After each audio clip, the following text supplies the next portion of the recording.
Hi everybody, so this stuff, motor oil, particularly used motor oil, has got some really serious benefits going for it. One, it's absolutely everywhere. Two, it's either free or cheap. And three, burns like billy o and gives an awful lot of heat out. So there's some definite advantages to it. Unfortunately, of course, there are a few disadvantages to it. One, it's a nightmare to actually get it to burn, which makes sense when you think about how it operates. It burns very dirty. There's a lot of soot when you get it going, and it's filthy stuff to handle because it's used motor oil.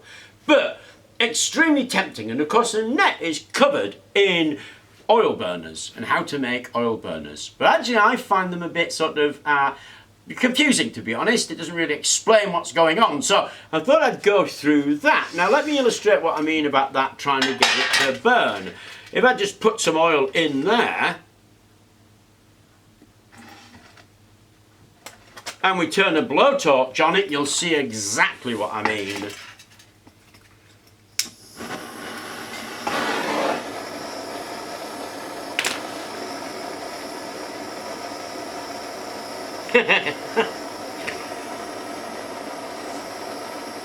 I mean, it's smoking, a little bit of flame, 800 degrees this. Okay, we'll be here till Christmas. What we need to do is we need to contain it, because the oil has to get hot enough to vaporise. Once it vapourises, of course that vapour is going to burn, but we're blowing around with a blowtorch on a big steel plate. There's no way it's going to get hot enough. What you usually see is some kind of starter, very often firelighters. We're going to use a little bit of cotton. The cotton will act as a starter because it'll start to burn, but it will keep the oil in one place so that we can actually heat it up, get it to vaporise and get it to burn.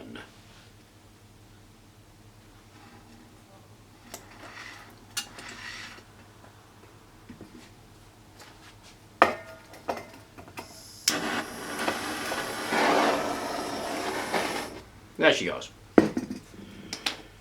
So the cotton started it, it's now vaporising the oil is now burning, and you can see all the soot.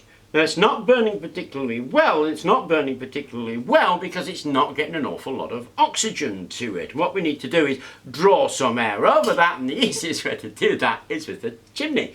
We pop the chimney over there, then we get a much better burn, and you can see the soot is reduced. But that's still not the best thing to do, because the air's coming all over everywhere and we're getting a buffeting of a flame. So if the very next thing we do is build a little structure around it and stick the chimney on our little structure, we get a much better burn. And I'll show you that in close-up in a second.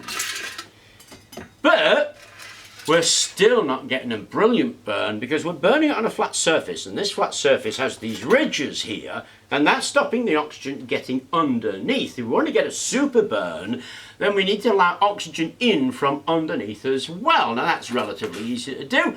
And I got myself a little cage. There's my little cage. We've got it up in the air. Let's start it going. And we can already see we've got a better flame because we're getting much more oxygen around the thing. And if I want to feed that fire, then all I really need to do is drip oil onto it. And you very often see this as an oil drip feed.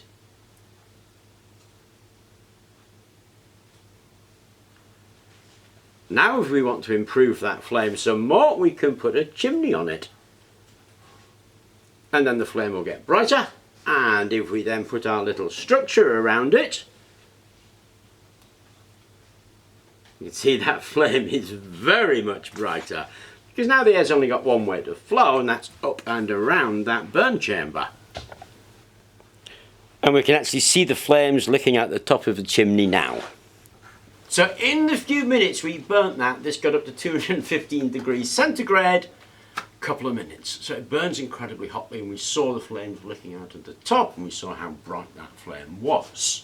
Add a drip feed system and we've got ourselves an oil burner, and those are the essential principles of being able to burn motor oil. And of course there are 100 ways of achieving something like that. Okay, so I freely admit to having nicked this from Luke, because I saw him do it. I thought it was awesome because it was so easy to do. What I've got here are 3 of these blocks. Now they're used for earth retaining walls, but they're hollow concrete blocks. You've got 3 holes in them.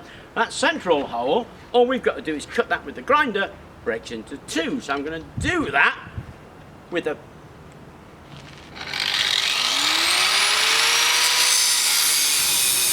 Okay, so the build process, which is a bit of a euphemism because all I'm going to do is stack these things up. I've put a couple of tiles on the floor and we just line the bricks up.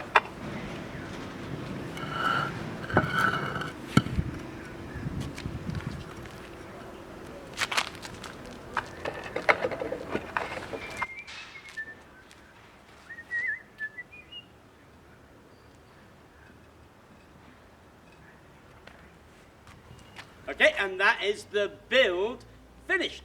Now you can see we've got our oil feed here. It's a baked bean can, tank connector, valve, going right the way down there into the drip pan. So let's have a close-up of that. So I have replaced that bit of metal with a cage and some mineral wool, and the oil is dripping on the mineral wool.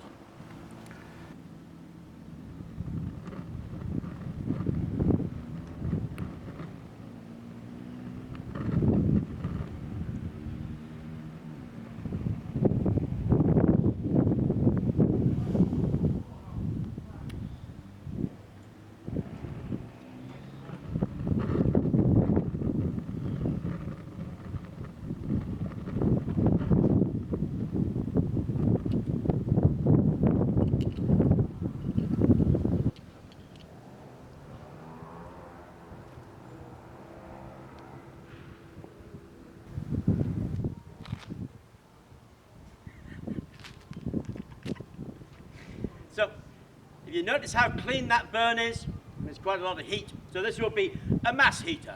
The concrete's going to heat up. When the fire dies, it's going to stay warm and keep on radiating that heat, but really easy to construct. Okay, so that worked really well, and talk about ridiculously easy. It would work better if you cemented the blocks together, obviously, and if you made that front bit maybe a little bit longer, because it is basically a rocket stove and we're just using a drip oil feed to run it.